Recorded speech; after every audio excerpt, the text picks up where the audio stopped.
Often the question was, well, who were these ladies, Lord and Schryver? They were two women landscape architects whose practice was based in Salem from 1929 to 1969. That is over 40 years of practice. Elizabeth Lord grew up in Salem. She came from a very prominent family. Her father was Supreme Court judge and governor for a term. Her mother was an avid gardener and very active civically. Elizabeth Schryver grew up in a rather modest middle-class family in Kingston, New York, and upon graduation from high school went to the Pratt Institute in Brooklyn. Some point in her life, she decided she wanted to be a landscape architect and went to Lothrop School, which was only for women students, in Groton, Massachusetts.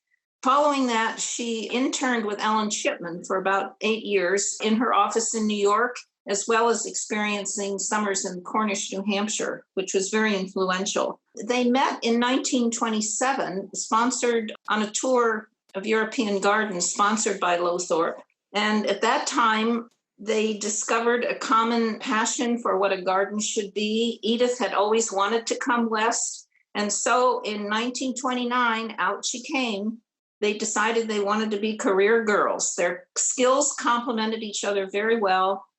Edith being more the engineer and Lord being more the plants woman, although their skills and knowledge were very comprehensive in both cases.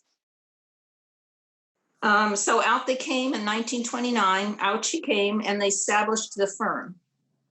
They were writers, they were educators, they were world travelers. They were the consummate civic participants. They were women operating in a man's world. They were successful entrepreneurs, having opened a business in 1929. And they had wonderful relationships with their clients. They were not just a hit and run kind of thing. They maintained relationships with their clients over many, many years. The landscape architecture piece is represented by having designed over 200 gardens in the Northwest. The region ranging from Southern Oregon up through Seattle and east-west from the coast, the Oregon coast, through to Eastern Washington. So it was basically the Northwest area, although primarily focused in the Portland, Salem area. People say, well, how do you know when you have an L&S garden? There are many obvious sort of consistent elements that transfer from one to the other. And there is also kind of a gestalt, a feel, which is maybe harder to document, but it has equal value. In terms of the way they went about working with a client was, and then I think the BB Garden is such an exemplary example of that sort of thing. They were very cognizant of the environment, very honoring of extant trees. They always did a project or interview with the potential clients to see what was their vision, what was their passion, what was their intention. That then coupled with an extensive topographical studies, which Edith did. And from there, then they began working with the design, how they wanted to use the garden, the notion of rooms, the garden being another place to live, just like a house, with each room having specific functions, likewise the garden. This all was related to the specific intentions of the owners. Lord, of course, having grown up in the Pacific Northwest and with a mother, and she herself being ardent plants women, were very, very knowledgeable about Northwest plants. Natives somewhat, but really the emphasis was more on cultivars.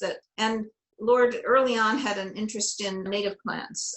What Edith brought to the situation was her knowledge of Eastern plants. And they were responsible for introducing many, many plants from the East and into the palette that's available to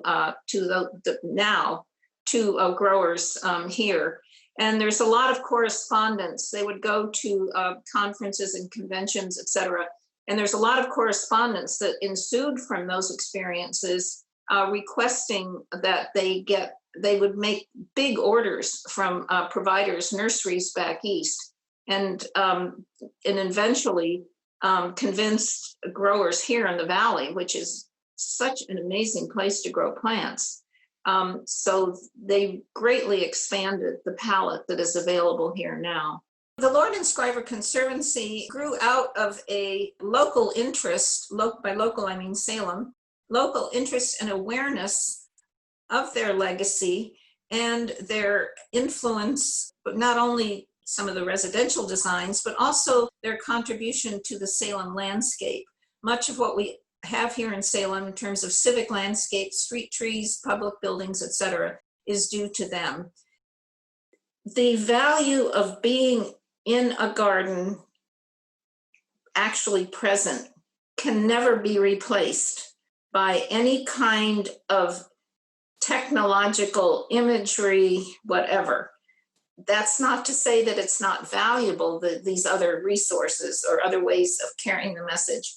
But I think anybody who has been in a garden would testify to that. The three-dimensional sense that you get, the perspective,